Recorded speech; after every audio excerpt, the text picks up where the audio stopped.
Hi, you guys. This is Michael Todd, and welcome to My Two Cents. You see G Plus Productions in the background, general inclusion.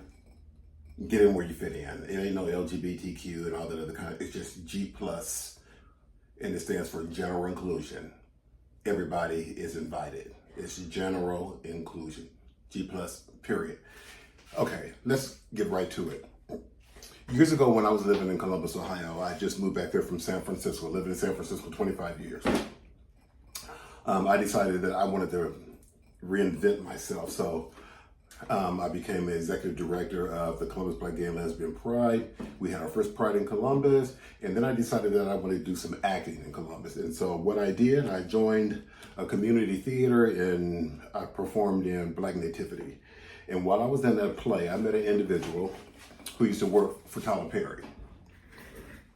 And this individual, who I became intimate with, told me that the reason that him and Tyler Perry weren't getting along anymore is because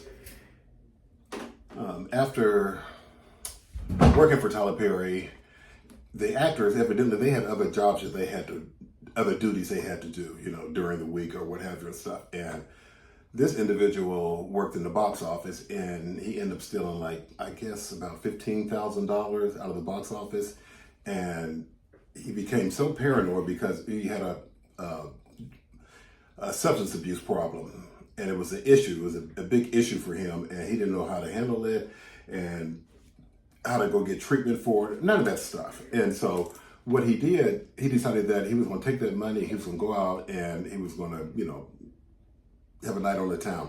Rented a limousine, but not only did he rent a limousine, he also hooked up with a stagehand, I want to say stage manager or what have you, whoever this individual was.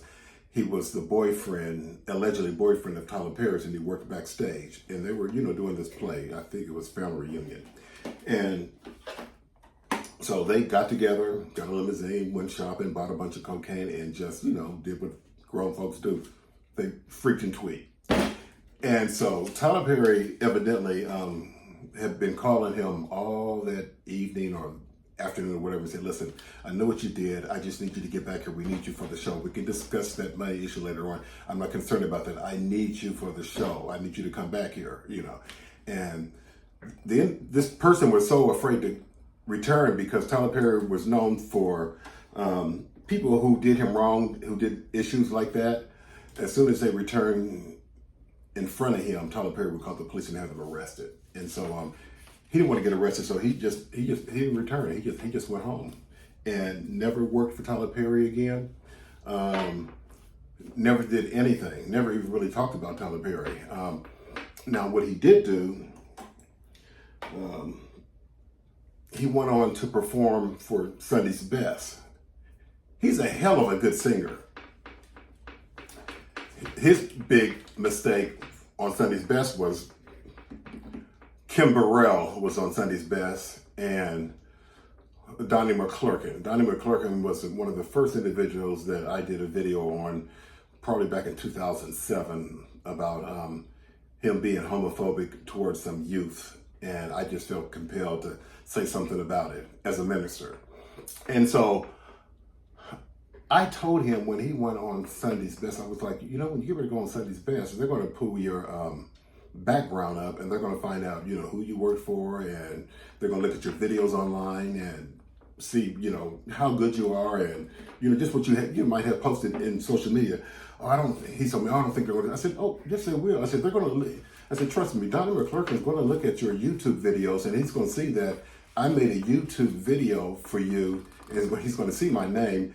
And I'm sure Donnie McClurkin has seen the video that I made about him. And a lot of people, I got so much negativity about that video. And I got positive stuff also. But they're going to say, oh, Donnie McClurkin don't even look at this stuff, blah, blah, blah, blah, blah. Well, about 150,000 views later, I'm sure it was told to him and it was brought up, about that whole situation. And when Donnie McClurkin probably seen my name attached to yours, he was going to find some kind of way to sabotage your Sunday's Best. And I really feel that's what happened. And Kim Burrell told him that you do too many runs. Well, she's the queen of runs. Kim Burrell, she just hangs on to a word and the lyric and just go on and on. So she is the queen of run, and she told my friend, "You do too many runs." It was like, Kim Burrell's too much. I like the way she sings, but she's a bit much. I digress. Let's go back to Tyler Perry.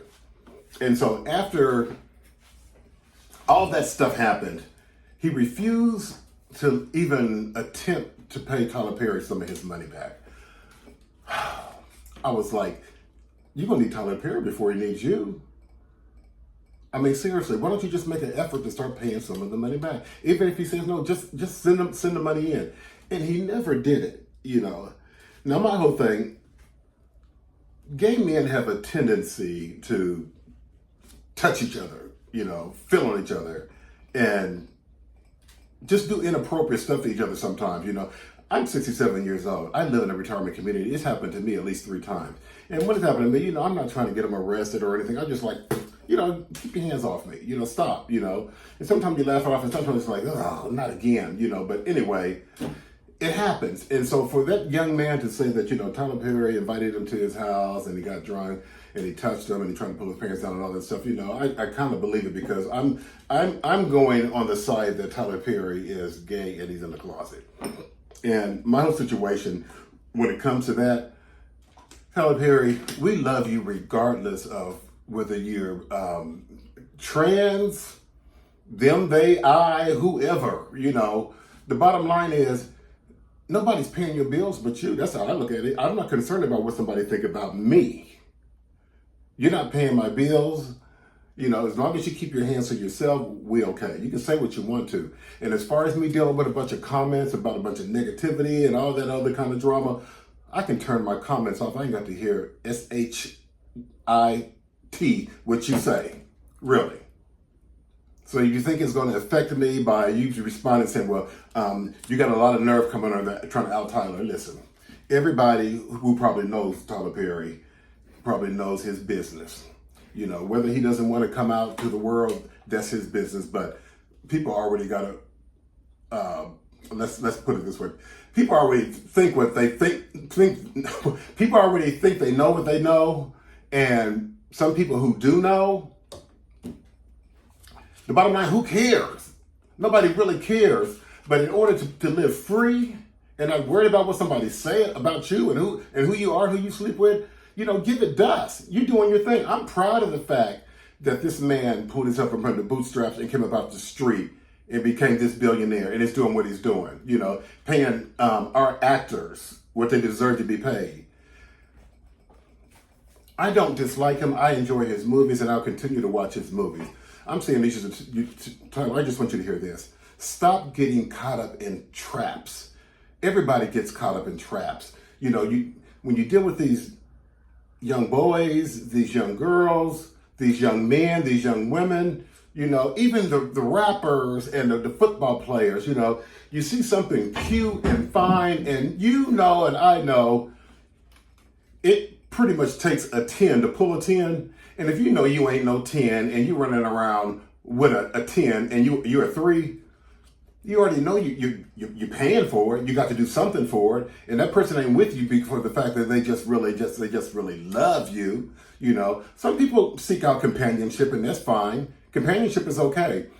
As long as you have the understanding that it's companionship. But if you're saying that you're in love with a 10 and you're number 3, come on, we already know what's happening, You're kicking down like a Las Vegas slot machine. You're a payola, which back in the day we called you payola queen.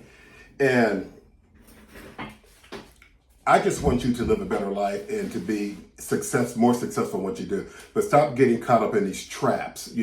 That thing that happened to you with those individuals or that one individual, it's a trap. They know you got money and they know they can say this and they can say that and they can sue you. And do you want to fight it or do you want to pay the money and be through with it? Pay the money, be through with it, and go on with your life. People pretty much already know what your tea is. So, I ain't never been around you to party with you, but I know there's a lot of people on the internet who say that they've been around you and have hung out with you with the boys. So, I don't see what the big deal is. Coming out the closet, you messed up, you screwed up, you got tipsy. And if you do have a drinking problem, take care of it. Go get some help. You're not the first person to have a drinking problem, just like the individual who I'm talking about, he's not the first person to have a substance abuse problem. In everybody's family, there's an alcoholic or a drug addict. And there's also in everybody's family, there's somebody who's taking prescription pills who think they're a drug addict just because they're getting it from a doctor. Look, get in where you fit in, take care of your business. We love you. We're going to support you. There's a whole community out here for you, Tyler Perry, that will support you regardless of whatever goes down, okay? Just stop living a lie and get caught up in these trap games. And for the individuals that I'm talking about, start making an effort to pay Tyler back his money. I'm sure he don't need 15. Well, I can't speak about what people don't need and what they do need when it comes to money, but let's just say $15,000 ain't going to hurt him. But at least start making an effort to pay it back. That's what you do. Peace. Oh, get in where you fit in.